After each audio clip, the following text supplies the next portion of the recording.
This is Extra Points, a Pop Warner podcast. I'm your host, Tim Glaze. We're sharing some of the most compelling stories in sports. On this episode, we chat with the two-time NFL MVP and the MVP of Super Bowl 29, one of the best quarterbacks in the game. Here's Hall of Famer Steve Young. Thanks, Steve Young, for joining us today. One of the reasons I've been looking forward to chatting with you is as I've been with Pop Warner, I see Pop Warner pop up in so many different ways. And I was reading a book a few years ago. It was Angela Duckworth's book, Grit.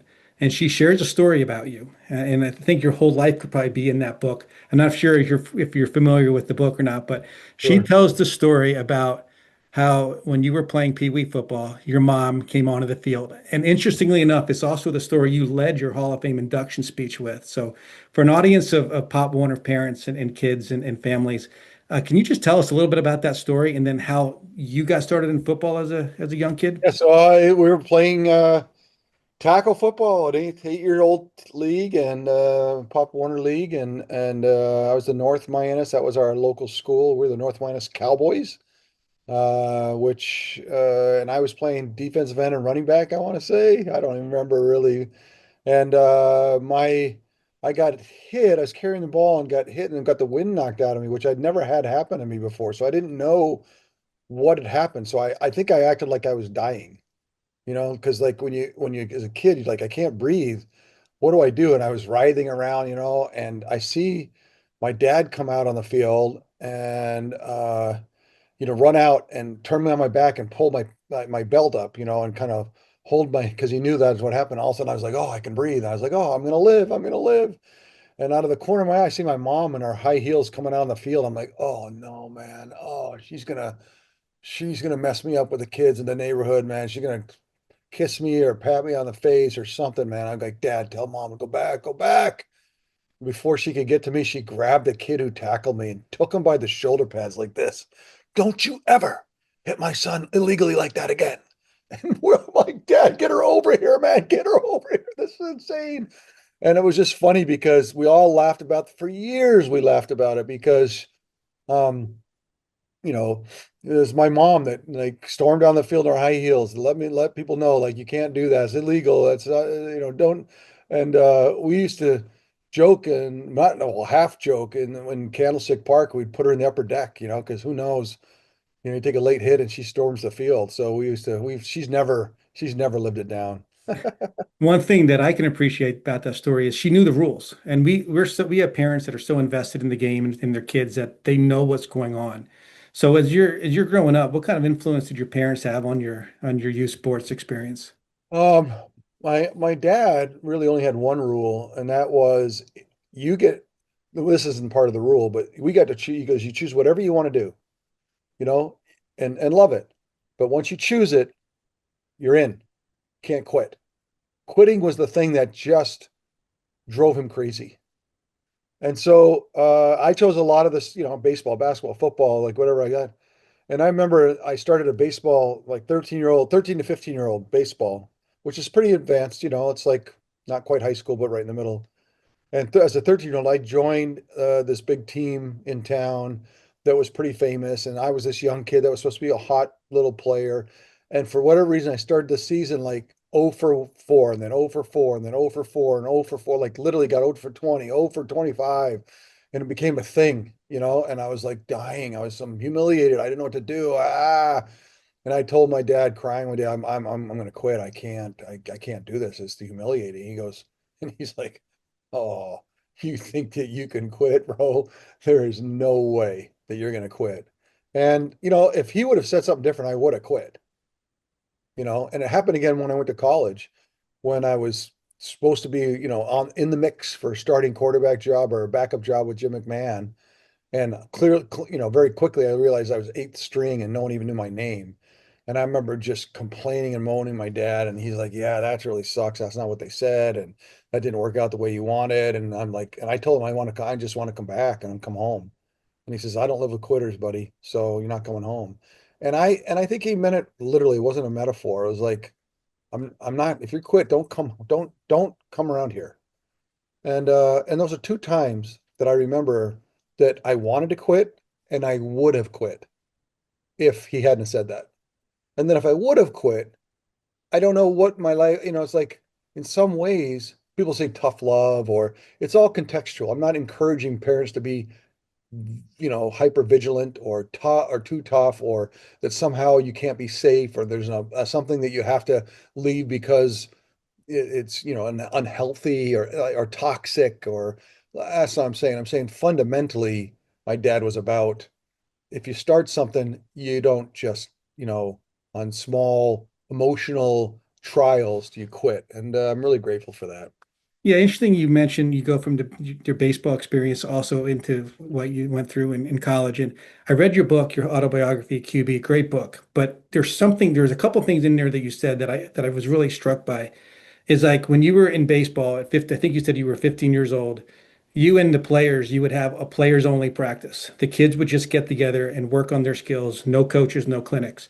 And Yeah. then as you progressed it in college, and I'm sure to a certain degree when you were in San Francisco, there's a lot of things that you would do on your own, away from practice, away from coaches, away from it's not a clinic, it's not a practice, not a game. It's just you working on your stuff, maybe with some teammates, but on your own. And as I've gotten older and as I've, over the past several years, I see less and less of that in the communities. I don't necessarily see kids just gathering to throw the ball around or to have some self-directed play. So if you look back on your career, like what did that self-directed play or the self-directed practice and what are the things that you did on your own and how did that impact how you developed as a player? Well, because the club experience hadn't developed, you got to fill all the voids and it was open to you.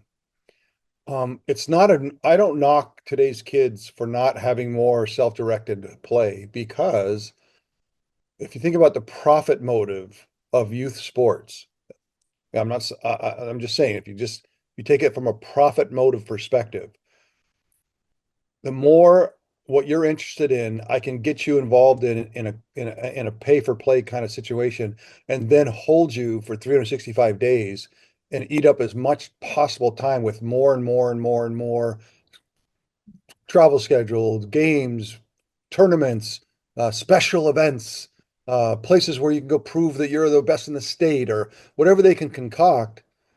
It's just more money. And so what's happened is we've filled all the space. There is no time for self-directed play.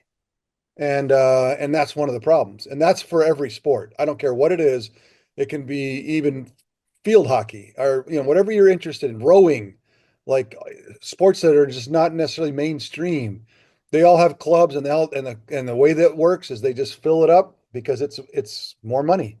And I'm not saying it's wrong, but it's developing expertise. It's developing excellence. Like there's a lot of things you can claim, but what you can't claim is that it's not profit motive. And so I think that youth sports has become very efficient economically for the businesses. And what's happened as a result is that kids don't have what I had, which was a lot of time and a lot of time to fill up with all kinds of cool stuff that were like games that we made up over the line, home run derby. Like we had our own club, right? We had our own tournaments. We had our own like when you think back on it, we did that. Now it's all kind of planned out, but and that's too bad, I think, in the long run, because first of all, I think committing 8 and 10 and 12-year-olds to full time on one thing so you can be excellent at it, it's not a bad idea, but it gets all the repetition injuries, it gets burnout, it gets like now I hear that from parents all the time now. So I hope that when you think about Pop Warner, that Pop Warner is one of those places where it's not just trying to eat up every minute of your day, and it leaves a lot of time for, kind of self-directed good times. Yeah, we one thing that we are struggling with now is there's such a rise in spring football. People are playing football in the spring, and we haven't really ventured down that path yet. But it's a business now in a lot of respects. And you did bring up the whole club environment, and you also brought up earlier how you played all the sports and you were a star in basketball, baseball, football in high school. So you are a multi-sport athlete growing up. And now the whole talk about sports specialization, which is kind of an offshoot of whole club environment. Do you feel like that is a good direction for kids, or do you still think that multiple sports to a certain age is probably the best thing for a kid?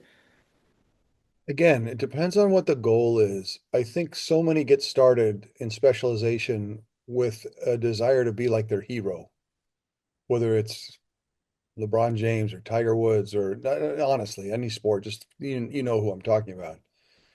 And so that becomes the the goal and then it becomes a fixation. Like we need to get, and I think the problem is that there are, my dad used to say a dream is really important to have. Like dreams are cool, dreams are important, but dreams are less than 1% chance. So that's why it's a dream. And he always believed that everyone should have a dream all the time. And I think that with youth sports, we can't sell the dream as something that is more likely like a plan. He always said a plan is 80% chance, a dream is less than 1% chance. And we sell your involvement for expertise in year-round focus is the dream, right? I can get a college scholarship, I can go pro. And I think that that's where things go haywire because if you didn't say that and you're going year round and you didn't have any other sports, even though you were interested in them, have some fun because I have to focus and be great, then it can be like, what could I do that I love to do and that I could be, and because I have multiple chances, I don't, the problem is even the high schools sports are forcing kids into one sport because the coach wants you to fixate for excellence. And so it's hard to say, oh, I wish there could be multiple sports. It's just, unless you're that, two ways I've talked to parents about this. One, you're just so talented that you can just tell everybody what you want to do. Like I want club volleyball and I want club hockey and and I'm going to play and you can't say no because I'm as good as everybody else. So you can't hold me out.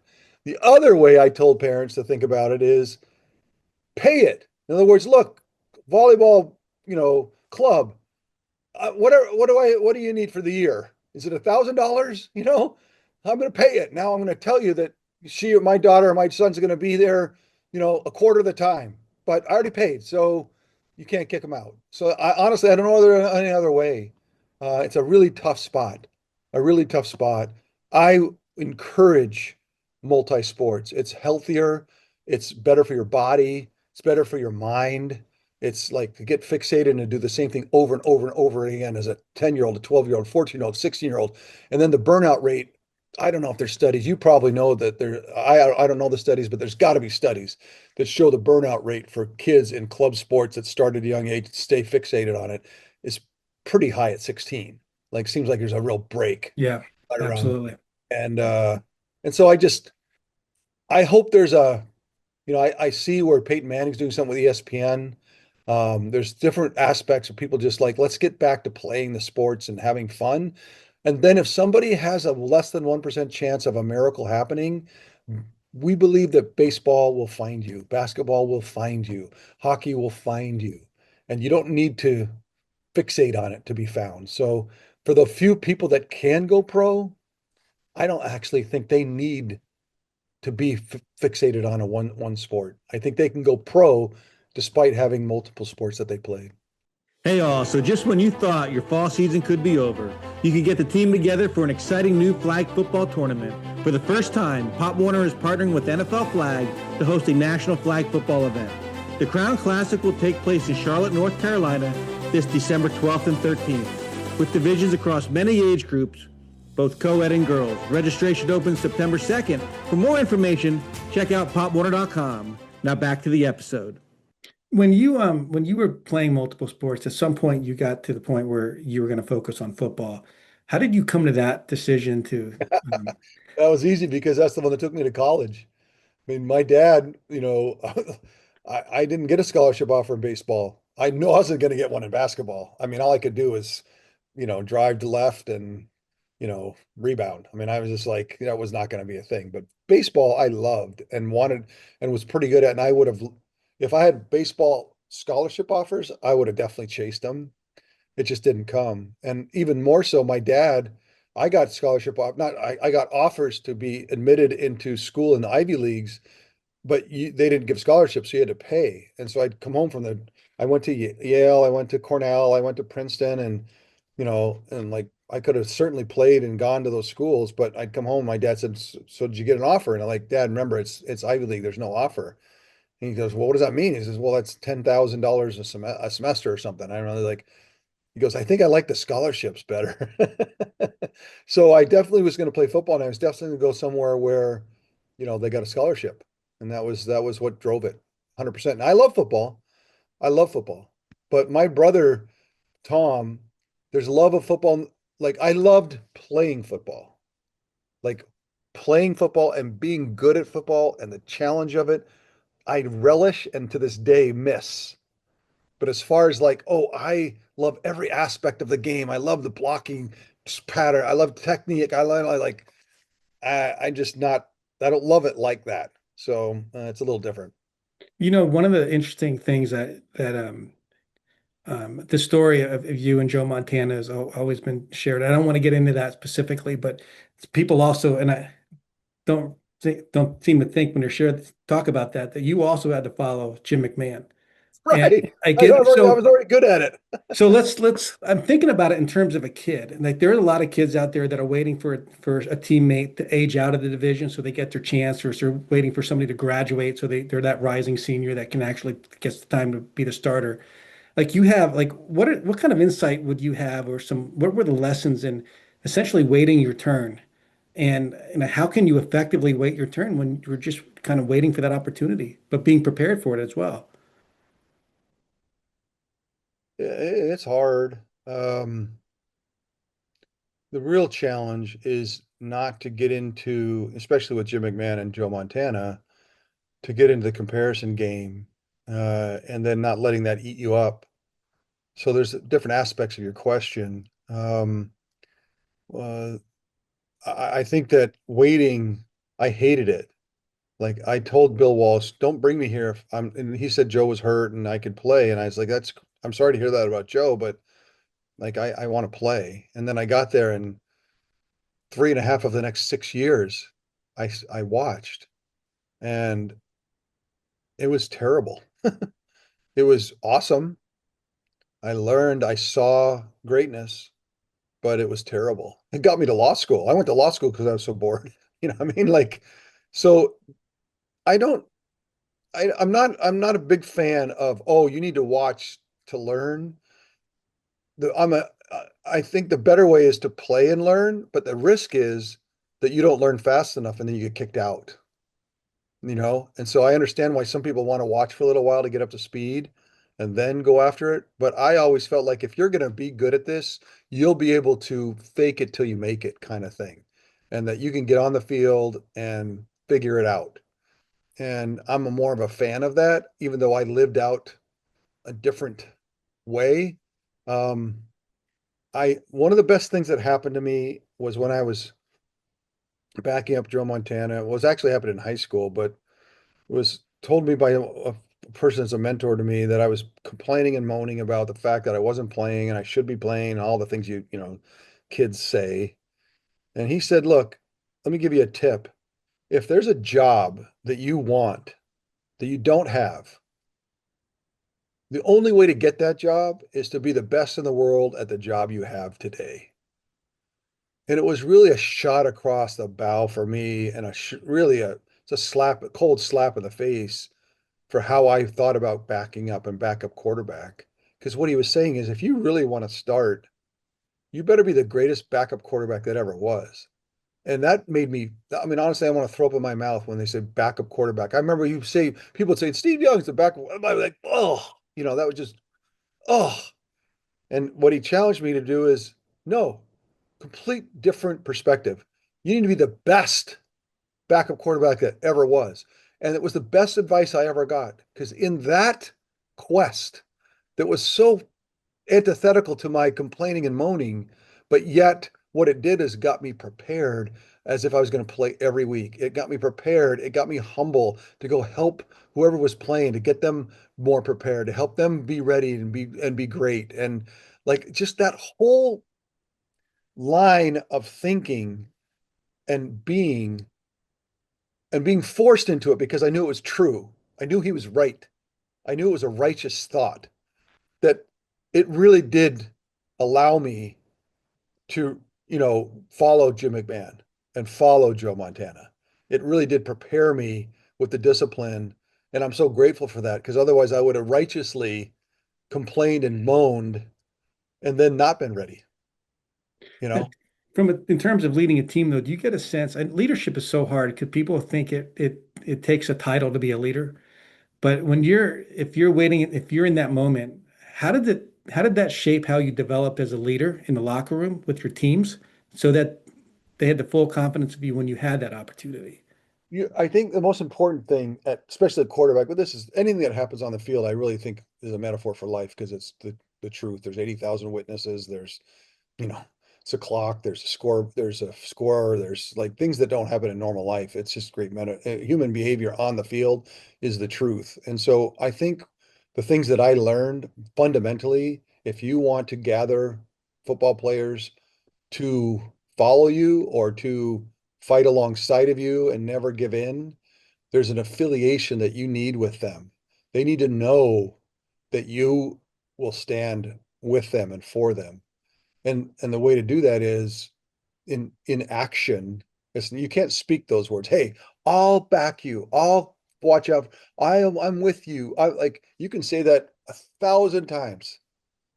And it really doesn't matter. What matters is when the game's going, even when you're a backup, right? So the game's going on, they see the behavior, they see the accountability, they see the preparation, they see the seriousness of your job. Like that's how you gather people. And then as a starter, that becomes even more important because now you're on the field with the ball in your hand. And then all kinds of haywire things go on, the chaos in the football field, things that you'll never, quarterbacks would love to control everything and they control very little. And the little they do, they try to hold on to with dear life. And then when something goes haywire, the truth is it's probably something you couldn't really control. And so therefore you think, oh, it's not my fault. And that's the death. That's the death thought for a quarterback is to think to themselves, I don't want to take that's a terrible thing that just happened, and I don't want to take it in. I don't want to own it. You can see it was this other person. They screwed up, and it wasn't me. And you don't say it, but you feel it, and you find the defensiveness in it. And then you start, and then before long, it's in your language and it's in your behavior, and something ekes out that, well, it wasn't me. And as soon as the quarterback speaks what I call the language of mitigation, the language of something that did happen, that was true, but was mitigating to the ultimate truth, the truest truth. The truest truth was that the ball was in my hands and now it's in their hands. And I'm accountable for it. I stand for it. And I in that way, I'm not making an excuse for anybody. I'm just speaking the truest truth because then when the quarterback is gathering his guys around him, then whoever did fumble the ball or did run the wrong route or didn't block the defensive lineman, they now can fulfill their full amount of accountability as well. And so I think that's the thing that I learned that is so vital in leadership is that leadership is a 360, 24 by 7 kind of experience where you are absolutely laser focused on exuding in language and behavior that I recognize that I'm responsible. I'm ultimately accountable. And I'm the one that has to, and I'll stand for it. And no one needs to worry that when something happens, that a finger will come pointing from me. It just will not happen. And so players get a trust in that. And then you sit in a huddle on 3rd and 4, down by 4, the last seconds of a game. Those guys look at you in a way that whatever play is called has a much better chance. It's just a fact. And so quarterbacks either learn that or die. And so that's the quarterbacking. I mean, we can talk about leadership and all other things, but if everything happens on football and football is the truth, then quarterback is the truest truth. So there you have it. I'm going to seem like I'm skipping over your entire 49ers career here, but for your retirement speech, announcement, you had it in the locker room. So as we wrap up this conversation, I want to like just imagine yourself in a locker room of 12-year-old kids playing football team of 12-year-olds. Like what advice would you give them on a Saturday morning before they're going out for their next game? Mm, mm. Um, First, I'd give him the Ronnie Lott speech. Ronnie Lott was this said when I was growing up, my dad told me that no matter where I went, no matter what happened, no matter what went wrong, he had my back. And he made that speech to the 49ers many times, and one in particular time when I was under real duress. And he turned to me and said, Steve, in front of the whole team, I have your back. And so I would first tell him that speech. IGYB, I got your back. And it has to be not just words, it has to be how you act with each other. It is the greatest part of football is too many people. I would tell them also, this is 35, 40, 50 guys, way too many for success. It's chaos, it's insane. And that's why the glory, as you come together, fight for each other, truly don't, come together and you have each other's back. That why football is so amazing is that when you win and you actually do something good in this chaos, that you can look each other in the eye and there's like nothing else. There's nothing better than being in the locker room post game, having come together under duress, under great strain, and been and weathered the human storm, which is mitigation, blame, disappointment, sad, like all the things that lead to losing. And I would just tell them, if you lose, we learn. If we win, we relish the miracle and send them out. Perfect. Hey, thank you so much, Dave. I really appreciate the conversation. All right, you bet. For Pop Warner, I'm your host, Tim Glaze. Thanks for listening. We hope you enjoyed this episode. This podcast is a production of Pop Warner Little Scholars, the premier national governing body for youth football and cheer and dance. Visit us at popwarner.com.